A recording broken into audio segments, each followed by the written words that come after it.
মহামান্য আদালত, আজ কাঠগড়ায় দাঁড়িয়ে আছে এক ভয়ঙ্কর আসামি, মোবাইল ফোন।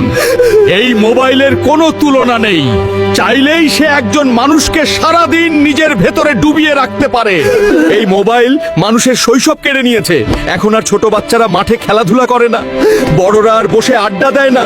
মহামান্য আদালত, এই মোবাইল মানুষের চোখকে বন্দি করেছে, মনকে করেছে দুর্বল, আর সম্পর্ককে করেছে দূরের।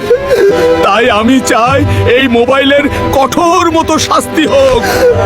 Order, order. সমস্ত সাক্ষ্য ও প্রমাণের ভিত্তিতে এই আদালত ঘোষণা করছে, আজ থেকে মোবাইলের শাস্তি হলো শিশুদের হাত থেকে দূরে রাখা, খাবারের টেবিলে নিষিদ্ধ, পরিবারের সময় সময় বন্ধ রাখা, খেলাধুলা, কথা বলা ও বাস্তব জীবনে ফিরিয়ে দেওয়া। মোবাইল হবে মানুষের দাস, মানুষ হবে না মোবাইলের দাস। কে কে চান মোবাইল ছাড়া সুন্দর শৈশব? কে কে চান পরিবারে আবার আড্ডা ফিরুক? কমেন্টে লিখে জানান।